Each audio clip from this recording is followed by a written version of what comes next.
Good morning and thank you very much for joining us. I am Yori Folani. Yesterday we were witness to another proud day in Nigeria, and especially so for the people of Lagos State. There was the commissioning of another line under the regulatory supervision of the Lagos Metropolitan Area Transport Authority, and that was the red line. Before, Nigerians, Lagosians had been aware and are indeed using the blue line. Okay, we'll be speaking on that today. Anybody could have guessed that, us being who we are. But before we go there, let's just take you back to highlights and, from yesterday's commissioning by the president. Nigeria, in terms of landmass, but has a population of more than 24 million people. With this huge number of inhabitants, this large city needs a mass transportation. To improve transportation in Nigeria's commercial nerve center, the Red Line is one of the 6 planned lines in Lagos Rail Mass Transit. That is what the president has come to flag off. The Lagos Rail Mass Transit was conceptualized as part of President Bola Tinubu's government development plan during his tenure as the governor of Lagos State in 2002.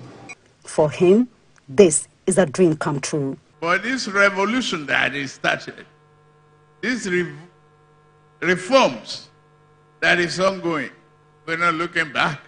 Because it's about people, the affirmation of our pledge to be loyal to our country. That's one thing I know, definitely, is that there's a very bright light at the end of the tunnel.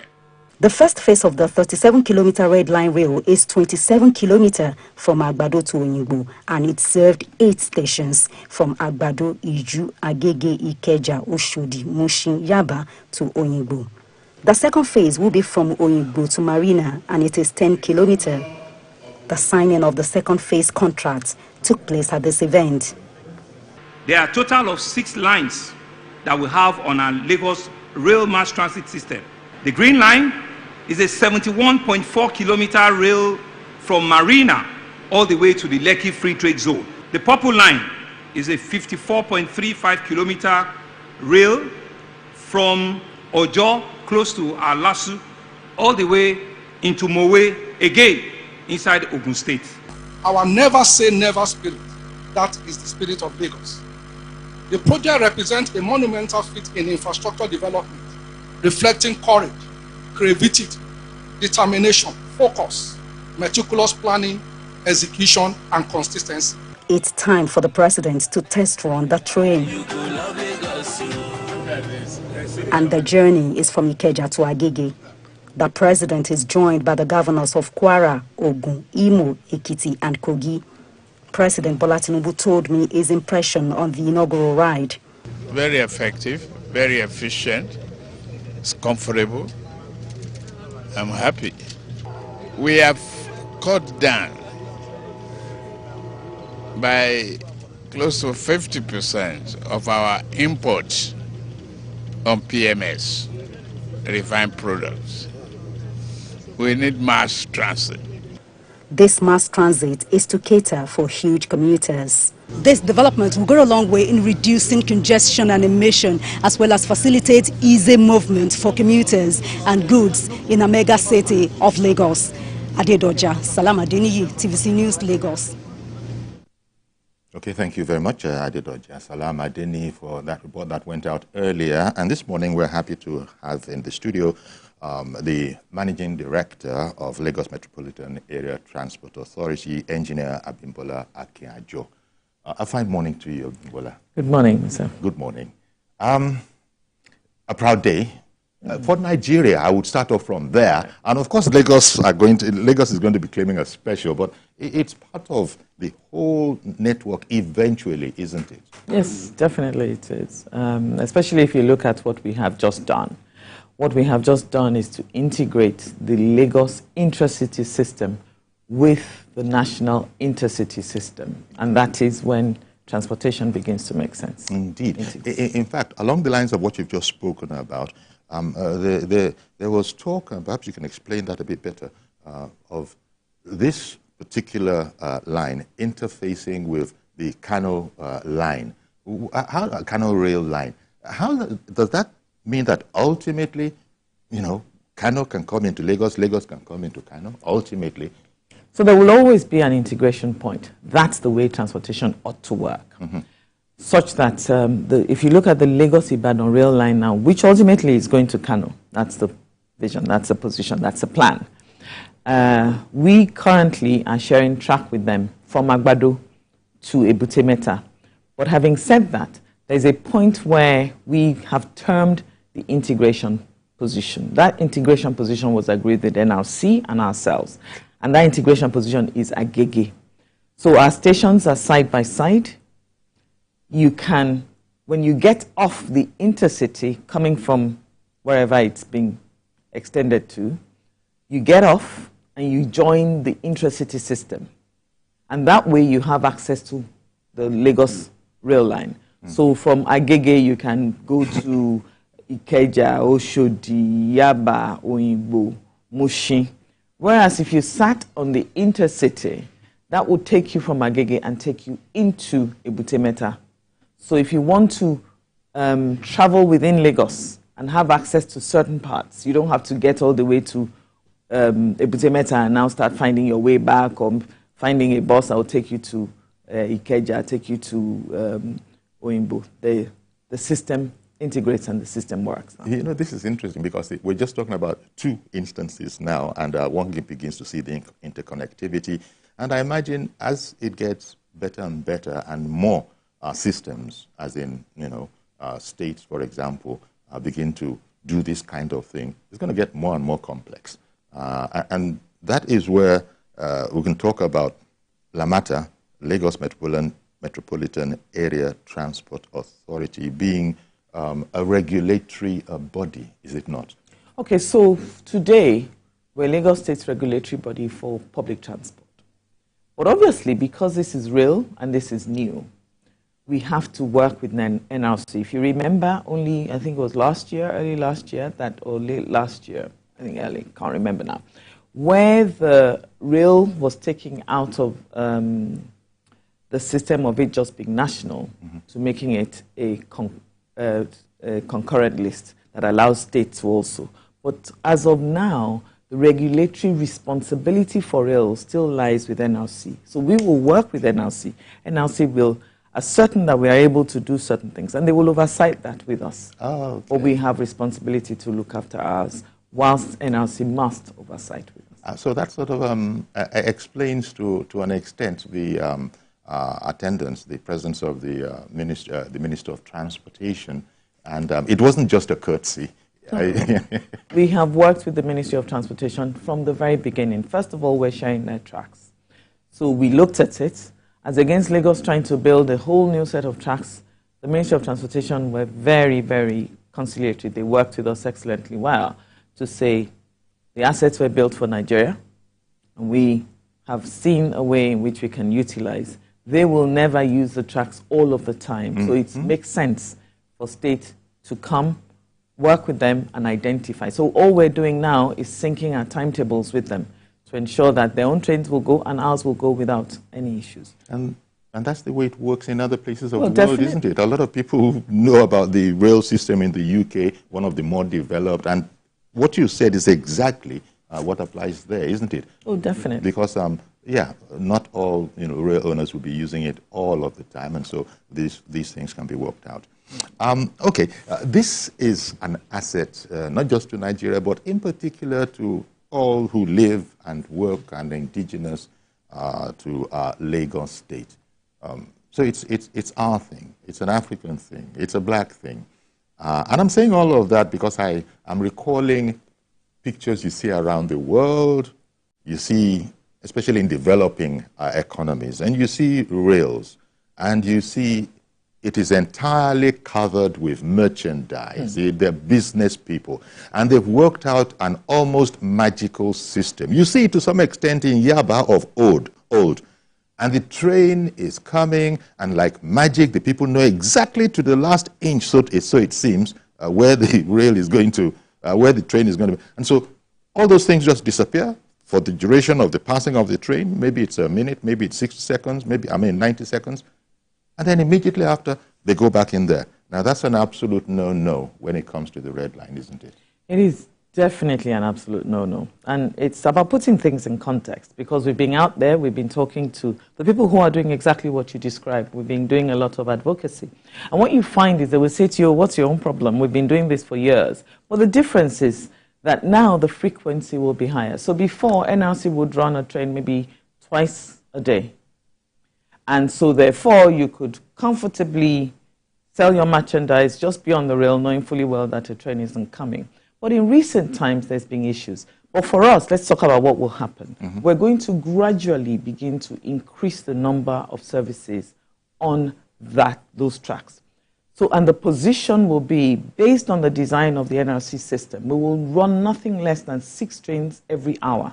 So if we look at it and say you want to move merchandise, by the time you've moved it, you have to move, and you want to go back, another train's coming, so there's no point. And having said all of that, none of these things have been without its fatalities. This habit that we have of sitting on track, we that work on the railway systems see almost every week people who have had accidents on the rail system. And we are saying that the safety of the people must be paramount. But in it being paramount, the people too must take responsibility for their safety by not being there. Yeah. And that is very important. And so there's been a lot of, educating along those lines. There has been. The people selling, petty traders doing what you've just described is going to be an absolute no-no is one thing. Then in other places of the world, third world countries, developing countries, and to some extent in Nigeria, you see people actually on the roofs of trains. It's like some places come to mind. Let me not go ahead and mention them, but you know the picture. This is not the kind of thing that's going to be tolerated. Definitely not. So like we say, we're going to be heavily regulated. There will be a huge attention that we're paying to safety. And there is no way hanging off the roof of a train is a safe way to travel. No way. It's not safe. So there is no way we will allow that. People used to still do it anyhow. Well, I guess it's about now the cognizance of ensuring that that doesn't happen is very prevalent on our minds, and we're making sure that we don't accept. We will definitely not accept that.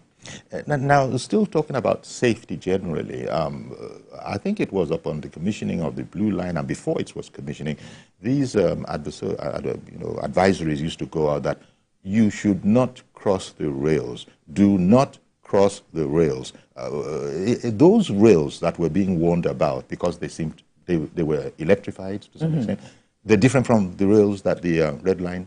So the Red Line will not be powered by electricity. It will be fueled by diesel. But having said that, it is not just about the electrification that says you shouldn't cross the rails. It is about a train will not stop.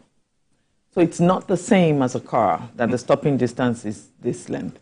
When you look at a train and you think to yourself, I'm just going to quickly run past, 9 times out of 10, those people get hit. Because they have misjudged entirely. You will always misjudge the speed of a train. You will always misjudge. So when you do that, some people say it's playing chicken. You want to run across the rail tracks.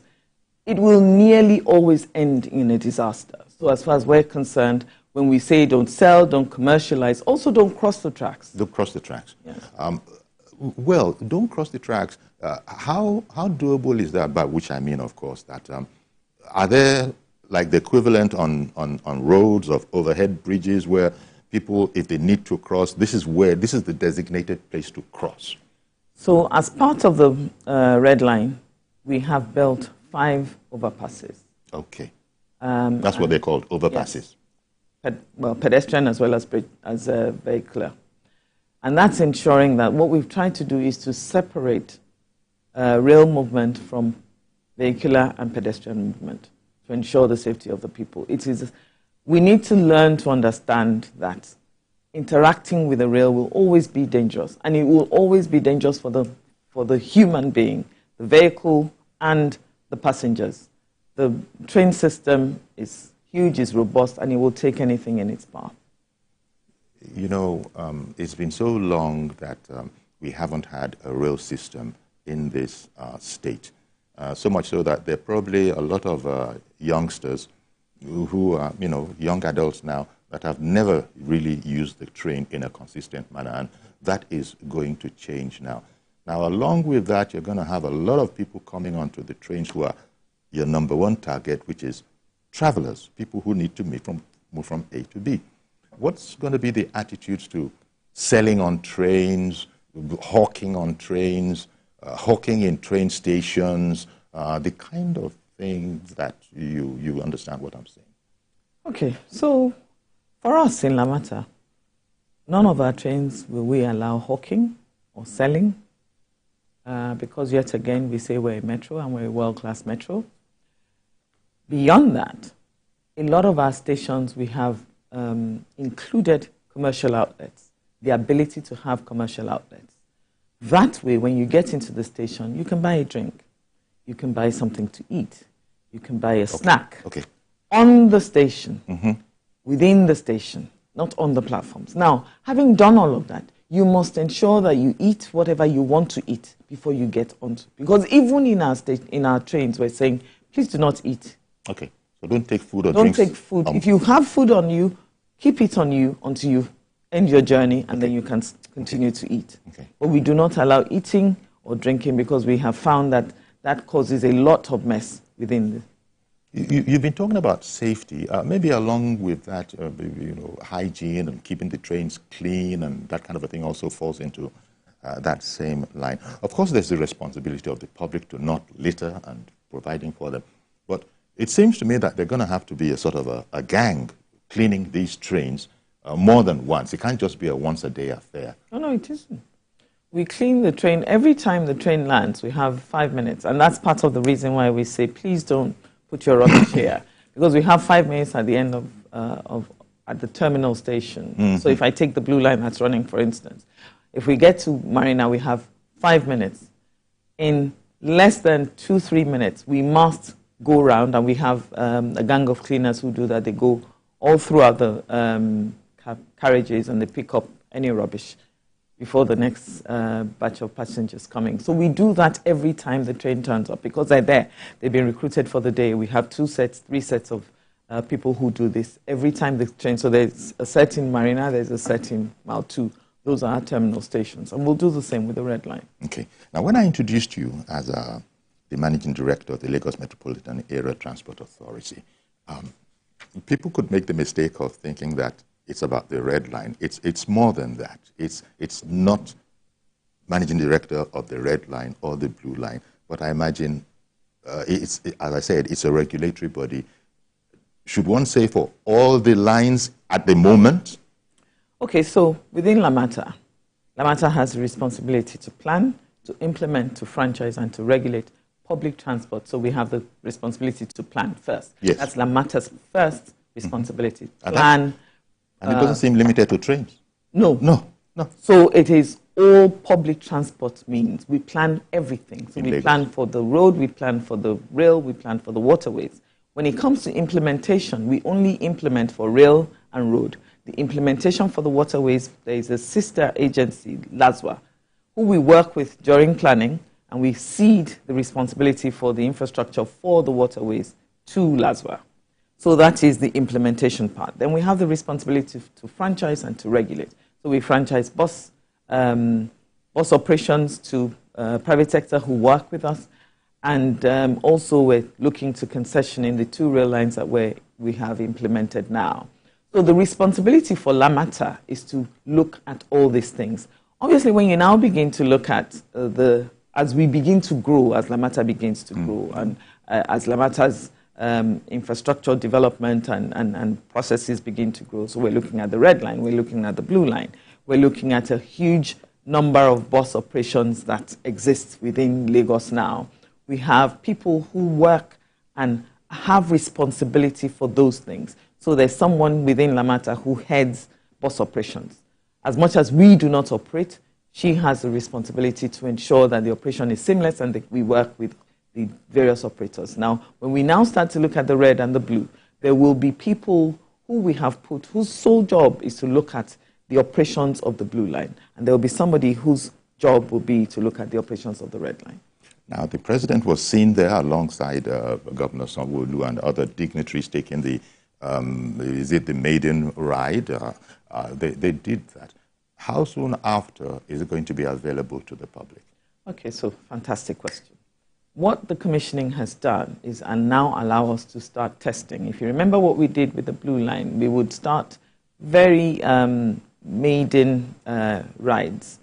This one, we would also be liaising very strongly with NRC. We'll be meshing our timetables, ensuring that our systems work well together without any issues. That we will do for the next at least 2 months, okay. And I don't believe for more than 3 months. Okay. The first one took a lot longer because we're inaugurating a system that we've never done before in Nigeria, an electrified rail system. In fact, I don't believe there's any other one like that in West Africa. So that one took a lot of time because when it comes to electricity, you have to be hugely careful. But with this one, because we're working a diesel system, the most important thing is that relationship between us and NRC, because we do not want to impede NRC's services, which they currently run today. And they are also quite welcoming of us coming on board. And it's just to ensure, and we've been doing that since the beginning because they gave us the rights to build. So whilst we were building, whatever intrusions we made into their programs, it was well choreographed and well planned. Now that we're going into long-term relationship of providing services for the people, both systems, we have to mesh and be certain that one will not impede or disturb the other. I was just curious, especially for the youngsters who are not engineers, the Blue Line being an electrified system.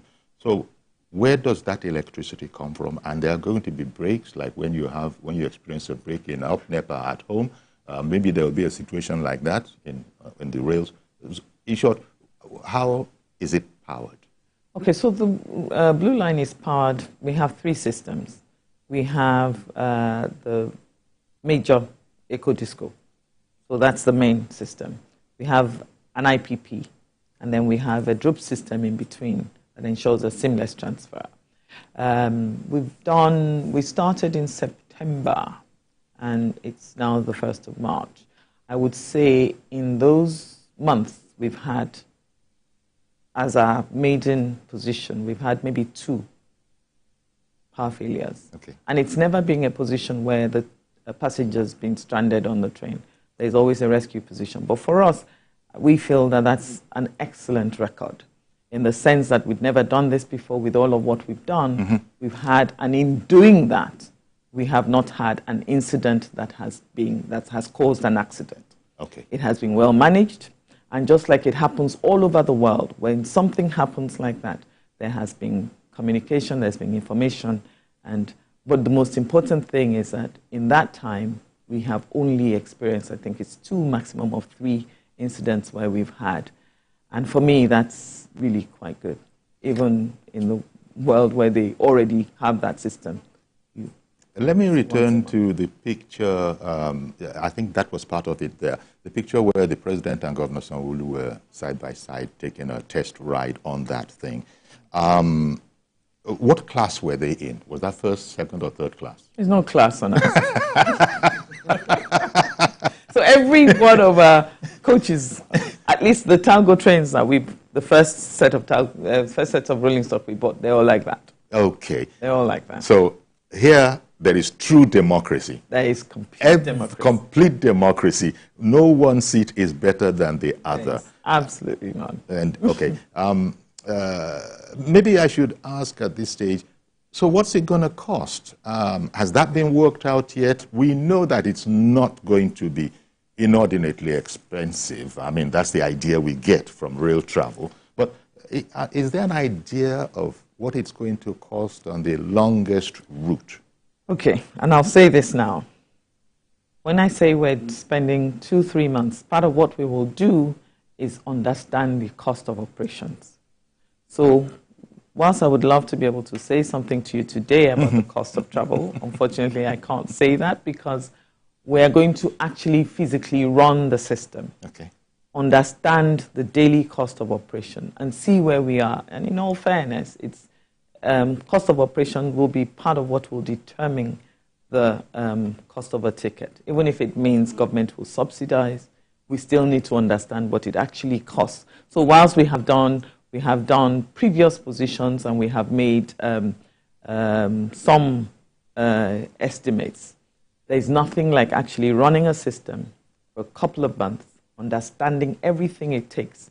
So in terms of recruiting people, we've done a lot of that as we speak.